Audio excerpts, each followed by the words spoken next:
1, 2, 3, 4, 5, 6, 7, 8, 9.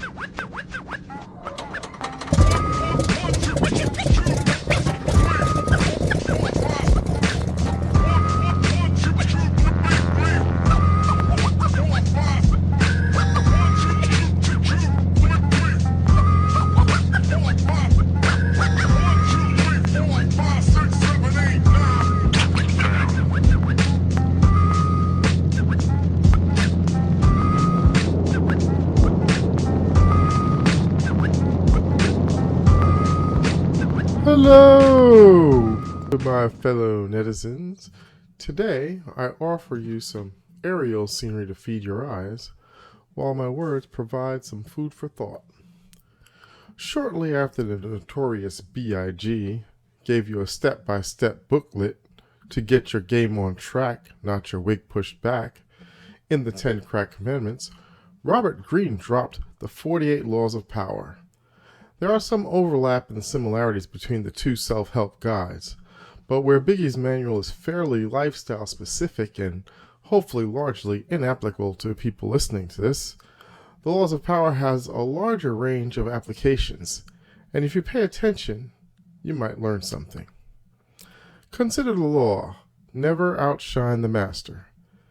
If you want to do well in life, you have to know when to check your ego at the door. We all have masters. Don't get butthurt about having a master. Masters range from the night manager at a fast food joint to leaders of countries and many levels in between. Your master could be anyone above you in your chain of command or organizational chart. These people have the ability to make your life easier with greater pay, favorable assignments, or make you suffer and want to quit. They can even leave you completely stagnant as you watch countless people enter the game after you and surpass your position. These masters want to feel secure in their position and superior to those around them. I've observed the smallest, most minor of masters cause the greatest challenge to those below them due to their insecurity, which is often with good reason. These micro-masters are terrified of being passed and lack the skills, talent, or desire to rise on their own efforts. Don't think that by displaying your gifts and talents that are in excess of their abilities, that they will appreciate you and hold you in high esteem. A master who can truly appreciate talents beyond their own is rare. It's simply not worth the risk unless you have figured out what kind of master you have. The average master will probably replace you with someone less threatening at the first opportunity. If you're already good with your master, it's still risky. Favor is fickle, and you can fall out of favor at any time. Consider the story of someone who didn't operate with this law in mind. There was a king and his minister of finance. The minister was generous and loved the good life. Money, hot women, outrageous parties. The minister was living it up. He had made himself valuable to the king, so when someone in a higher position died, the minister thought he would be the obvious replacement. But the king abolished the position. This and other signs made the minister feel that he was falling out of favor with the king, so he decided to throw a party in the king's honor to make amends. This party was crazy. Everyone who was anyone was there. The food and entertainment was unmatched by anything that had ever happened before. The minister's new home was the venue for the party, and this home was an architectural, landscape, and interior design masterpiece. Everything that was done to honor the king. The minister personally gave the king a tour of the estate, and everyone who attended agreed that it was the most amazing affair they had ever attended. The party ran on into the night.